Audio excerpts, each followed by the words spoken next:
嘿，大家深呼吸，想象一下，你的手指扣在光滑的玻璃边缘，脚下是500公尺的高空，风在耳边咆哮，而你身上没有任何一条绳索，只要一个手滑，或者一阵突如其来的强风，你就会坠入深渊，连后悔的时间都没有。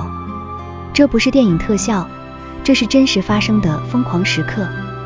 就在1月25日，那个拿过奥斯卡奖，在此之前已经吓坏全世界的男人阿历克斯·霍诺德 Alex Honnold 把他的战场搬到了台湾，目标直指我们的精神地标台北101。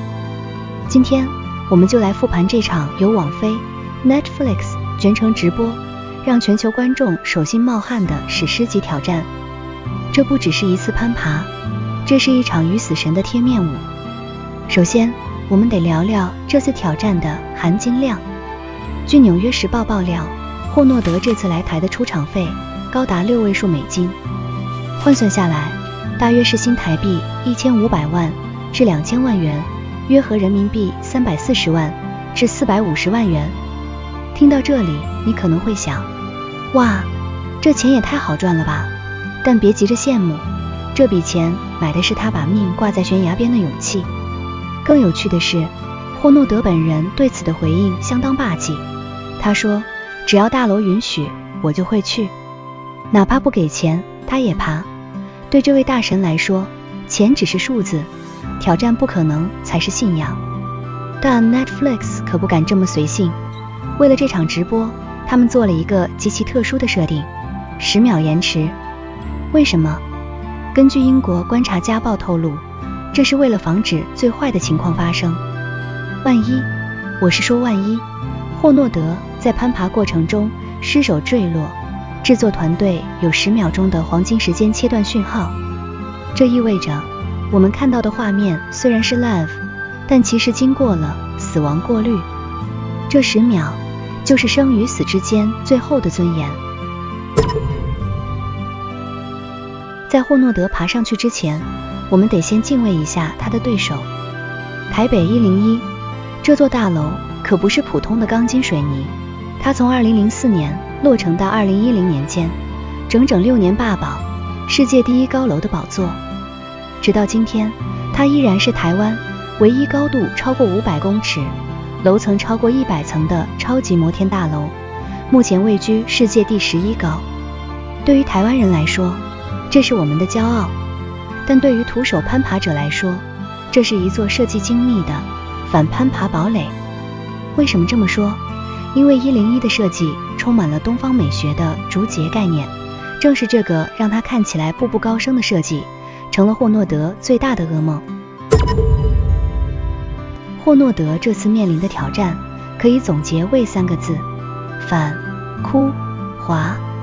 难关1，反重力的竹节结构。大家仔细看101的外观，它是由8个巨大的倒梯形组成的。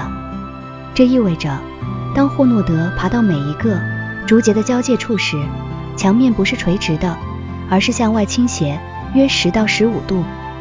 试想一下，你在爬梯子，但这个梯子是向后仰的，你的身体重心会被强行拉离墙面，所有的体重瞬间全部压在指尖上。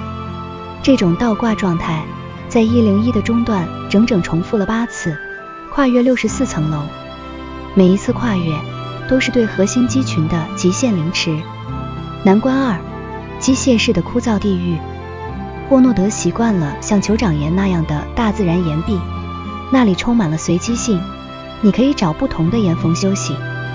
但101是人造的，它的结构精准得令人发指。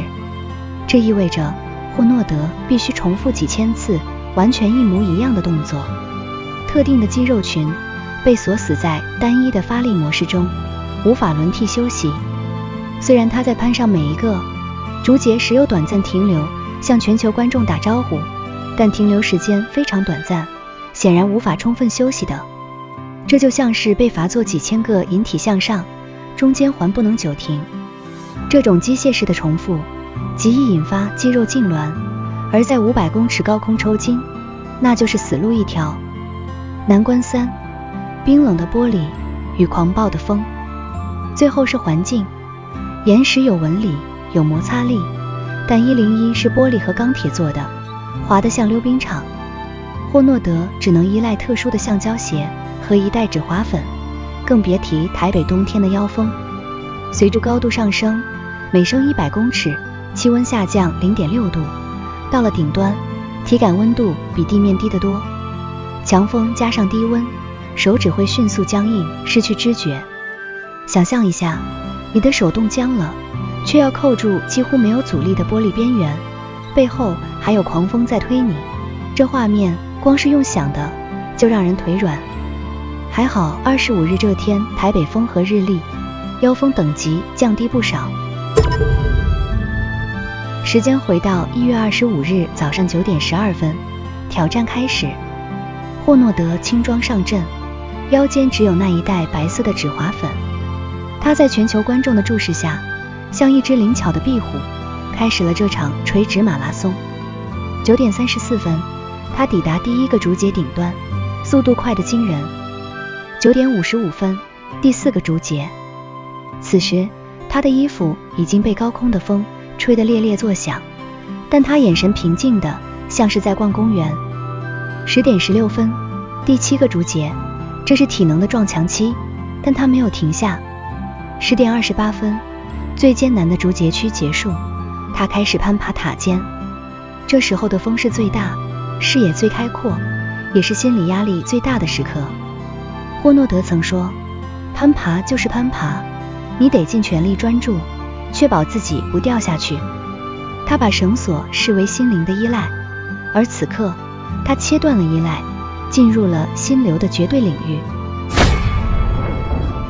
10点43分，历时1小时31分钟。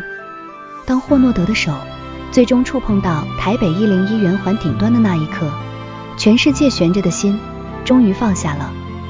他成功了，他不仅征服了这座508公尺的巨兽，更征服了人类对恐惧的定义。这场赤手独攀台北101不只是一场秀，它告诉我们，人类的极限往往不是生理上的，而是心理上的。霍诺德用他的双手在台北的天际线上写下了一段关于勇气、专注与自由的传奇。如果你问我，这1500万台币的酬劳值得吗？我会说，这场表演无价。喜欢这支影片的朋友，别忘了按赞订阅，我们下个影片见。